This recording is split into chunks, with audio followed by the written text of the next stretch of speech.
Hello বন্ধুরা, আমার নাম গজেন্দ্র বিশ্বাস। বয়স ২৪ বছর, উচ্চতা ৫ ফুট ৬ ইঞ্চি। প্রতিদিন ব্যায়াম করার কারণে পেটানো চেহারা।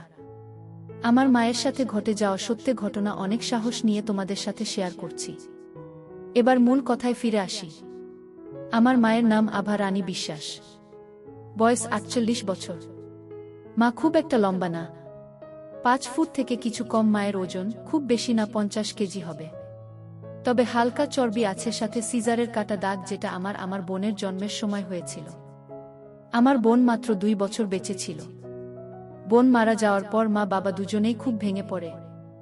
আমি ৫ বছরের ছোট ছেলে ছিলাম, তাই বোন হারানোর কষ্টটা খুব একটা বুঝতে পারিনি। মা বোন জন্ম হওয়ার পর অপারেশন করিয়ে নেয় যাতে আর বাচ্চা না হয়। বোন চলে যাবার পর বাবা খুব দুঃখী হয়ে পড়ে আর খাবারের প্রচুর অনিয়ম করে। এতে বাবার কিডনি খারাপ হয়ে যায়। তার কিডনির অসুখে বাবা মারা যায় আজ থেকে ১৪ বছর আগে। আমি আর বিধবা মাকে সেই থেকে বাড়ির বাকি লোকেদের কাছে অনেক অপমান সহ্য করতে হয়। বাবার পোস্ট অফিসে চাকরি ছিল, ওখান থেকে যে টাকা পায় তাতে আমাদের চলে। মা খুব শিক্ষিত না হওয়াতে বাবার চাকরি করতে পারে না। আমি ছোট থেকেই পড়াশোনায় ভালো ছিলাম, তাই ২ বছর আগে চাকরি পেয়ে যায়। ভালো পোস্টে ৬ মাস ট্রেনিংয়ের পর কলকাতাতে পোস্টিং হয় আমার মিউনিসিপাল কর্পোরেশনের সহকারী অফিসার হিসেবে। কলেজ লাইফে প্রচুর মেয়েদের সাথে সম্পর্কে জড়ালেও সব কাজে খুব পারদর্শী হয়ে পড়ি। বাবা চলে যাবার পর আমি ও মা একে অপরকে আঁকড়ে ধরে বেঁচে থাকি।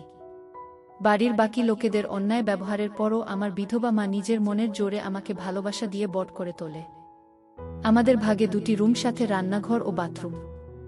ছোটবেলায় মায়ের সাথে ঘুমাতাম, কিন্তু মাধ্যমিক পরীক্ষার পর আলাদা ঘরে ঘুমাতে চাইলে মা মানা করে। তাই অন্য ঘরে পড়াশোনা করে রাতে মার সাথে ঘুমাতাম। কলেজে পড়ার সময় পড়া ছাড়াও ওইসব নিয়ে খুব ভাবতাম। আমার বাড়িতে লুকিয়ে লুকিয়ে ভিডিও দেখতাম আর বাথরুমে হাত দিয়ে। মা আমাকে আদর করত সবসময়, আর আমিও মাকে খুব ভালোবাসতাম ও শ্রদ্ধা করতাম। তবে মাকে কখনো অন্য নজরে দেখিনি। মা বাবা চলে যাবার পরও অন্য কোনো সম্পর্কে জড়াননি। আমাদের মাঝে কোনো তৃতীয় ব্যক্তিকে আনেনি। শুধু আমাকে ভালোবেসে নিজের সব চাহিদা বিসর্জন দিয়ে বেঁচে আছে। তাই মায়ের প্রতি আমি খুবই শ্রদ্ধাশীল। ২২ বছর বয়সে আমি গ্র্যাজুয়েশন পাশ করে আমি কোচিংয়ে ভর্তি হয়েও সরকারি চাকরির পরীক্ষার জন্য প্রস্তুতি নিতে শুরু করি। ধীরে ধীরে বান্ধবীদের সাথেও সব কাজ করতাম। সেটা আস্তে আস্তে বন্ধ হয়ে যায়, তাই হাত দিয়ে কাজ সারতে থাকি। ইতিমধ্যে মা সুগার ধরা পড়ে, তাই মার যত্ন পড়াশোনা নিয়ে খুব ব্যস্ত হয়ে পড়ি। কারণ একটা ভালো চাকরি পেয়ে মুখে হাসি ফোটানো আমার একমাত্র লক্ষ্য হয়ে দাঁড়ায়। আমার চেষ্টা সফলও হয়। আমি চাকরি পেয়ে যাই, এতে মার চোখে আনন্দের জল চলে আসে। আমি চাকরি ট্রেনিংয়ের জন্য বাইরে যাই। ট্রেনিং শেষ হলে কলকাতাতে পোস্টিং পাই, তাই কলকাতা যাবার সিদ্ধান্ত নিই। কারণ আমি ভেবেছিলাম আগের চাকরিতে থিতু হয়ে তারপর মাকে নিজের কাছে নিয়ে যাব। মা রাজি না হলেও আমি জোর করে একা কলকাতায় চলে আসি, আর এক বেডরুম, বাথরুম আর কিচেনের একটা ফ্ল্যাট ভাড়া নিয়ে। নতুন চাকরির কাজের চাপে নিজের যত্ন নেওয়ার কথা কি ভুলে যায়। সারাদিন অফিস থেকে বাসায় ফিরে হোটেলের খাওয়া দাওয়া করি, আর অভ্যস্ত রেগুলার ভিডিও দেখি, আর হাত দিয়ে কাজ সারা আর সিগারেট টানা বাজে অভ্যাস শুরু করি। এতে হিতে বিপরীত হয়, আর আমার টাইফয়েড হয়ে যায়। খুব অসুস্থ হয়ে পড়ি। তখন মা খুব ভয় পেয়ে যায় আর মামাকে সাথে করে নিয়ে কলকাতাতে চলে আসে আমার সাথে একবারে থাকার জন্য। টাইফয়েডের ইনফেকশন কমে আসলে মামা চলে যায়। মামা চলে যাবার পরে মা সারাদিন আমার যত্ন করে, আমাকে খাইয়ে দেয়। আমার সব কাজ করে স্নান করিয়ে দিতে চাইলে আমি রাজি না হওয়াতে মা আমাকে বাথরুমে ধরে ধরে নিয়ে যায় আর দরজার বাইরে দাঁড়িয়ে থাকে। এভাবে আস্তে আস্তে সুস্থ হতে থাকি। ডাক্তার আরও কিছুদিন বেড রেস্ট নিতে বলে। এদিকে মা থাকাতে অনেক দিন ভিডিও দেখতে পারছি না, তাই ছটফট করছি, চালাই। এভাবে হঠাৎ করে একদিন ফোনে নেট ঘাঁটতে ঘাঁটতে একটা গল্পের সাইট খুলে গল্পের মেয়েটির জায়গায় পরিমণি মনে করি, আর ছেলেটির জায়গায় নিজেকে। এভাবে নিজেকে শান্ত করি। এভাবে আর ২ মাস কেটে যায়। এরপর একদিন রাতে মা খুব চাপের ছিল। তোমার দূরে বাথরুমের ভিতরে ঢুকে লাইট জ্বালিয়ে কোনোমতে পেচ্ছাপ করতে বসে। মা হয়তো ভেবেছিলে আমি ঘুমোচ্ছি, তাই দরজা বন্ধ করে। কিন্তু আমি গল্প পড়ছিলাম, তাই মাকে দেখে ফোন নামিয়ে পাশে রেখে দিই। ঘুমানোর অভিনয় করি, হঠাৎ মাকে এভাবে দাঁড়াতে দেখে দরজার দিকে তাকায়। আর আমার মাথা নষ্ট হওয়ার জোগাড়। কোনোদিন আমাকে এভাবে দেখিনি। পরক্ষণেই নিজেকে সংযত করি ও ভৎসনা করি। মাকে আমি কিছু বুঝতে দিই না। কিন্তু রাতে মা যখন আমাকে ধরে ঘুমায় তখন কেন জানি না আমার কেমন জানি হয়। নিজের মধ্যে এই পরিবর্তন আমাকে অবাক করে দেয়। এর মধ্যে একদিন রাতে গল্প করছিলাম। হঠাৎ একটা মা ছেলের গল্প পাই। তারপরে মাথা আমার কাজ করা বন্ধ করে দেয়। একটু আলাদা রকম ফিলিং হয়। নিজের ওপর রাগ হয়, কিন্তু আলাদা রকম উত্তেজনা হয়। একটার পর আরেকটা গল্প করতে শুরু করি। ধীরে ধীরে আসক্ত হয়ে পড়ি। এমন পাগল হয়ে যায় যে গল্পের মায়ের জায়গায় আমার বিধবা মা ও নিজেকে কল্পনা করি। বাবা, তুই এখন ঘুম আসেনি? কত রাত হলো? এমন করলে তো আবার শরীর খারাপ করবে। তাড়াতাড়ি ঘুমা আর ফোন ঘাঁটা বন্ধ কর। আমি একটু ঘাবড়ে যাই, কারণ মা আমার বুকে হাত রেখেছি। ভাগ্য ভালো একটু নিচে রাখেনি, তাহলে খুব বাজে ঘটনা ঘটে যেত। বাবা মারা গেছে প্রায় 18 বছর। মারও জানা আছে নিশ্চয়ই বাড়িতে আমার বিদ্যা অভুক্ত না থাকে। বাইরে কেন যাব? আমাদের মধ্যেও কিছু হলে সেটা একেবারে সুরক্ষিত হবে, কেউ জানবে না, আর বাচ্চা হওয়ার ভয় নেই। কিন্তু বড় প্রশ্ন হলো আমি মাকে রাজি কি করে করব? ট্যাবলেট বা ঘুমের বড়ি দিয়ে কাজ করা আমার পছন্দ না। যা হবে অর্গানিকভাবে মায়ের ইচ্ছাতেই। কিন্তু সেটা কিভাবে হবে বুঝে পাই না। প্রচুর রিসার্চ করি, কিন্তু কোনো লাভ হয় না। আমি বিপাকে পড়ে যাই। কিভাবে কি করব? চোখের নিচে কালো দাগ পড়ে যায়। শুধু জিজ্ঞেস করে, বাবা তোর কি হয়েছে? কিন্তু আমি কিছু বলতে পারি না। আমার জন্মদিনের দিন নিজের মতো করে আয়োজন করে আমরা আনন্দ করি। এরপর মা আমাকে বলে, জন্মদিনে কি উপহার নিবি বাবা? আমি তখন বলি, মা তুমি সুখী থাকবে, খুশি থাকবে, তোমাকে ভালো যেন রাখতে পারি সেই আশীর্বাদ দাও। মা বলে, তুই আমার খুব ভালো ছেলে, আমার স্বপ্নগুলো পূরণ করছিস, আমি খুব খুশি। এই কথা বলে মা কপালে আর গালে একটা হামি দেয়, আমিও একটা হামি দিই। এরপর মা বলে, বাবা একটা সত্যি কথা বলতো, রাতে কি ঘুম আসে না? তোর চেহারাটা তো কেমন হয়ে যাচ্ছে, আমার থেকে কি করছিস? আমি কইলাম, কিছু কথা আছে, সেটা তোমাকে বলা যাবে না। এই ঘটনার দুদিন পর রবিবার দুপুরে মাঝখান থেকে বের হয়। আমি শুয়ে শুয়ে টিভি দেখছিলাম। হঠাৎ দেখি মাথা হালকা পিছলে যায়।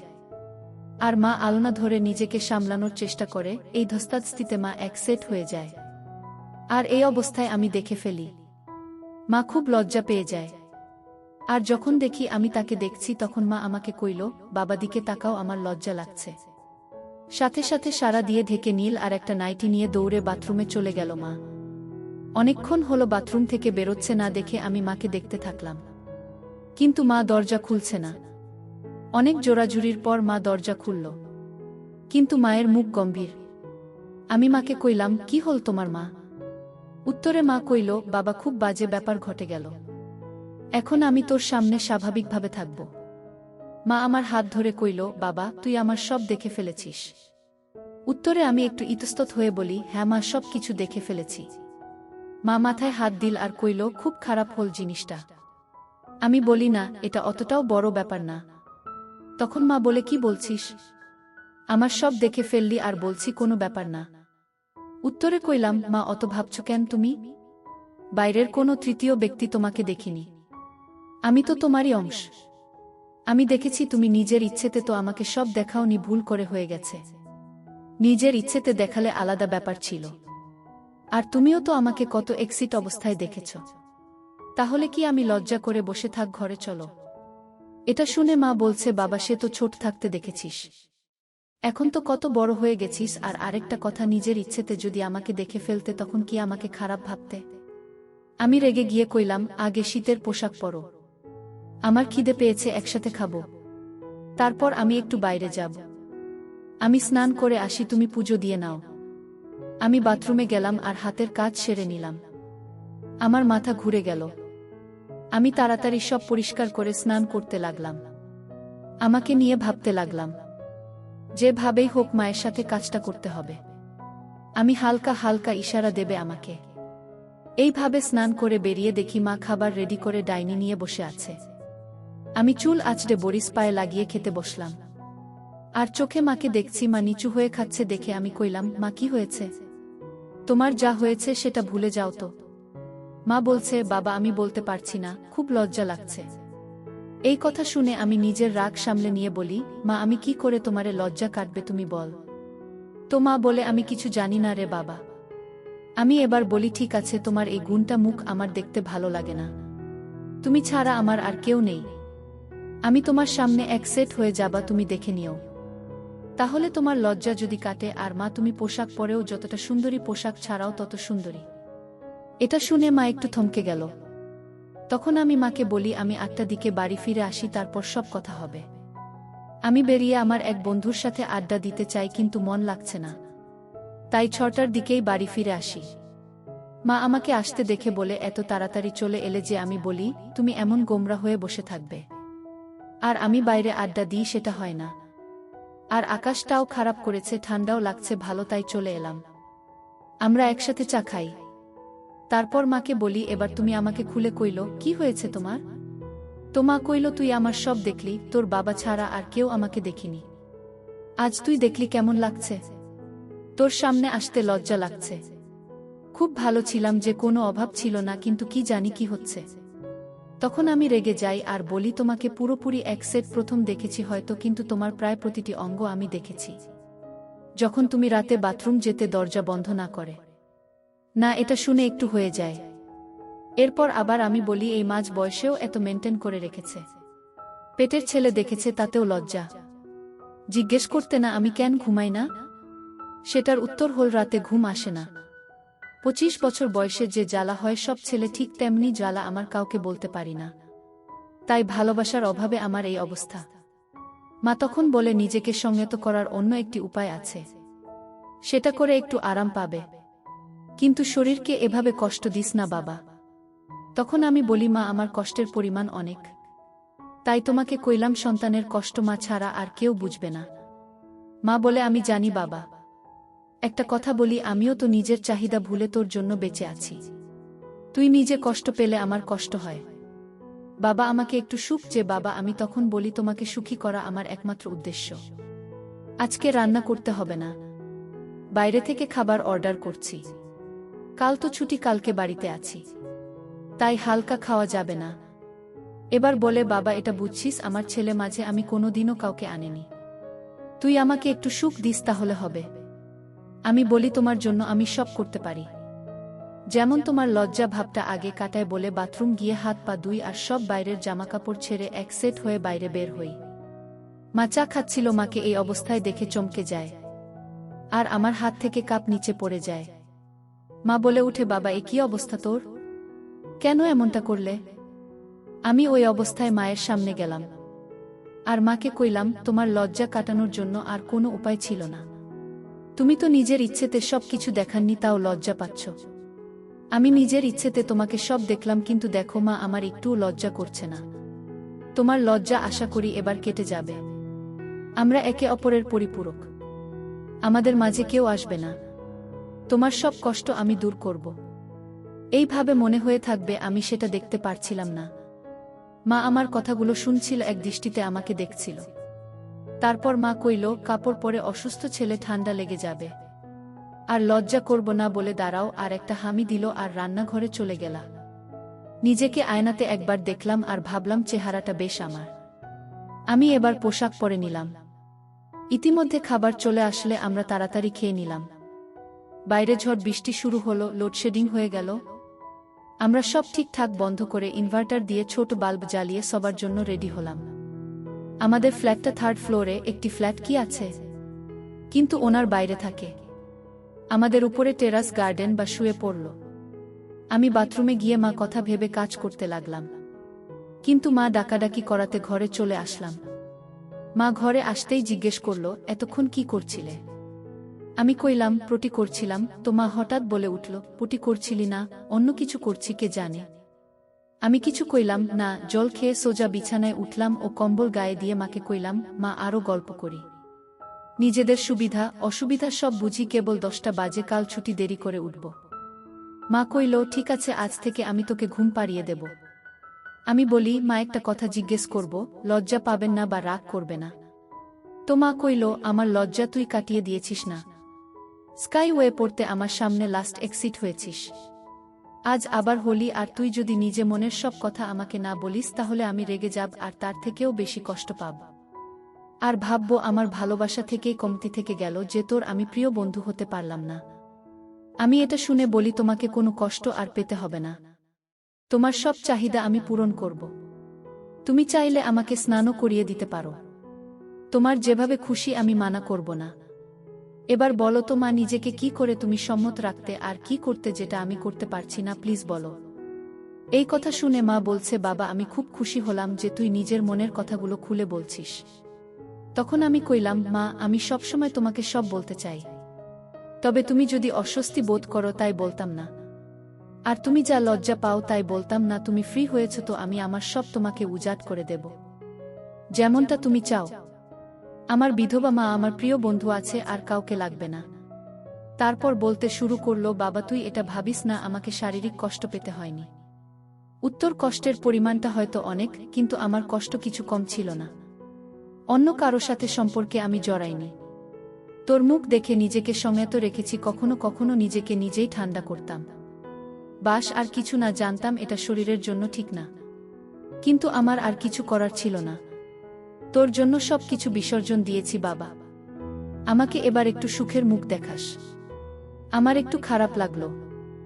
আমি কইলাম, মা আগে যা হয়েছে ভুলে যাও, আমি তোমাকে এখন থেকে এতটা ভালোবাসবা, আদর যত্ন করব, তুমি সব কষ্ট ভুলে যাবে।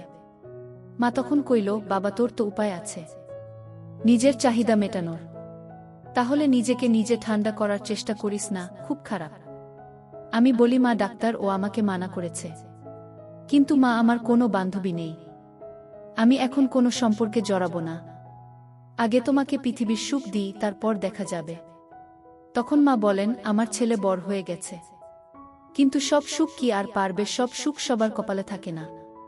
তখন আমি বলি, কি এমন সুখ যেটা তোমার ছেলে তোমাকে দিতে পারবে না?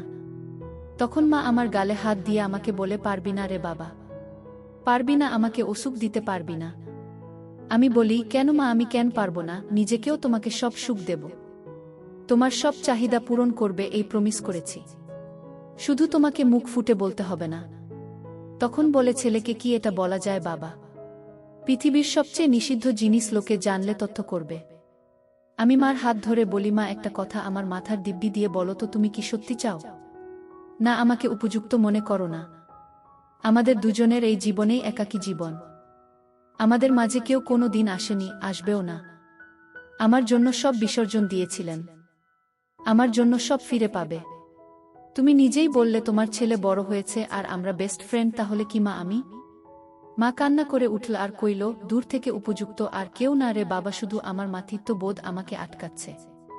আমি তখন বলি, আমি কিছু কথা বলবো, তাহলে তোমার মাতৃত্ববোধ আরও জেগে উঠবে, কিন্তু সেটা আমাকে আপন করার দিকে।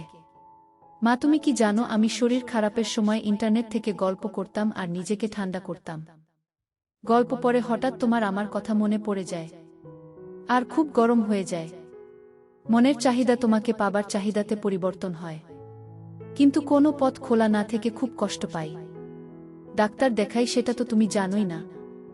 মা তোমার ছেলে বেড়াজালে জড়িয়ে পড়েছে, আমি খুব কষ্ট পাচ্ছি মা, আমাকে বাঁচাও। তোমাকে লুকিয়ে লুকিয়ে দেখি, তাই সেদিন তুমি খুব লজ্জা পাচ্ছ দেখে আমি নিজেই একসেট হয়ে সব দেখানোর জন্য। আমি তোমাকে সুখ দিতে চাই, তোমাকে সুখী করতে চাই, ছেলের কর্তব্য পালন করতে চাই। তুমি আমার কষ্ট দূর করে মায়ের দায়িত্ব পূরণ করো, আমাকে নাও মা। মা তখন বলে, তোর মনে এত কিছু ছিল বাবা, তোকে আমি নিরাশ করব না বাবা, আমাকে সুখ দে, তবে বন্ধুর মতো না। যা হবে মা, ছেলে হয়ে আমি মা হয়ে তোর কাছে সব চাই, তাই বাবা কাছে আরও। আমি মাকে আই লাভ ইউ বলে নিয়ে মাকে উঠে বসতে বলি, আর লাইট জ্বালিয়ে দিই। মা কিছু বলার আগে মাকে পা ছুঁয়ে প্রণাম করি আর বলি, এটা আমাকে ছোট থেকে আগলে রাখার জন্য। এরপর যা হবে সব নতুন, সব আলোতে হবে। আর যদি কোনো ভুল ত্রুটি করিও ক্ষমা করে দিও বলে কাজ শুরু করে দিই।